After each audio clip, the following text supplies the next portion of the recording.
Au nom du Père, du Fils et du Saint-Esprit. Amen. Viens, Esprit de sainteté, viens, Esprit de lumière, viens, Esprit de feu, viens nous embraser. Évangile de Jésus-Christ selon saint Matthieu. En ce temps-là, Jésus appela ses 12 disciples et leur donna le pouvoir d'expulser les esprits impurs et de guérir toute maladie et toute infirmité. Voici les noms des 12 apôtres. Le premier, Simon nommé Pierre, André son frère, Jacques fils de Zébédée et Jean son frère, Philippe et Barthélemy, Matthieu, Thomas et Matthieu le publicain, Jacques fils d'Alphée et Thaddée, Simon le Zélote et Judas l'Iscariote, celui-là même qui le livra. Ces 12, Jésus les envoya en mission avec les instructions suivantes. Ne prenez pas le chemin qui mène vers les nations païennes et n'entrez dans aucune ville des Samaritains. Allez plutôt vers les brebis perdues de la maison d'Israël. Sur votre route, proclamez que le royaume des cieux est tout proche. Acclamons la parole de Dieu. Louange à toi, Seigneur Jésus. Aujourd'hui, nous sommes le mercredi 6 juillet 2022 de la 14e semaine du temps ordinaire de l'année C.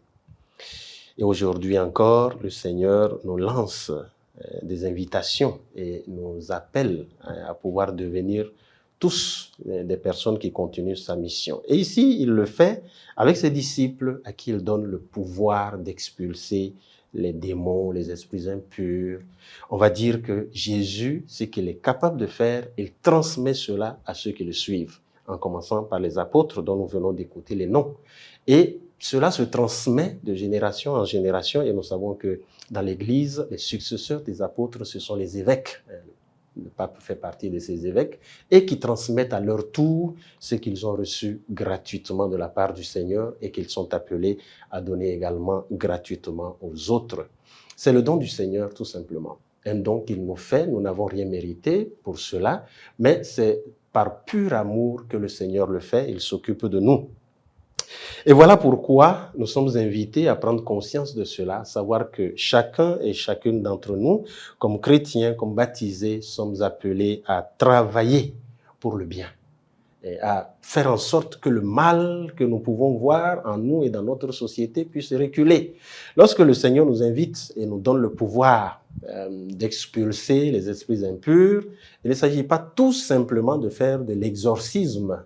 Il s'agit également de lutter contre toute forme de mal, l'injustice, le manque de pardon, la division, la haine, tout cela, ce sont des attitudes que nous sommes appelés à exorciser, parce que c'est aussi une forme d'exorcisme à laquelle le Seigneur nous appelle. Et cela nous concerne tous, et cela est notre travail à nous tous. Et c'est pour ça qu'au lieu de demander aux autres de se convertir, nous sommes appelés à commencer par nous-mêmes. Et si nous commençons par nous-mêmes, nous pouvons finalement, par notre témoignage, attirer les autres à faire comme nous. Mais nous ne pouvons pas demander aux autres de changer, tandis que nous n'avons pas encore changé. Nous sommes appelés, nous aussi, à travailler en nous-mêmes et autour de nous pour que la justice puisse s'établir, pour que la charité puisse s'établir, pour qu'il y ait une vie chrétienne authentique. Et lorsque nous ne vivons pas authentiquement notre foi, il est difficile pour nous de pouvoir attirer d'autres personnes. Et quand Jésus nous donne son pouvoir, c'est pour que nous puissions l'utiliser justement, pas pour nous imposer aux autres. Et nous devons faire attention à ce que j'appellerais le syndrome de Judas. Le syndrome de Judas, c'est justement de l'intérieur que viennent les traîtres. Parfois, nous pensons que c'est ceux qui sont à l'extérieur, les non-chrétiens, qui sont les plus dangereux. Eh bien non.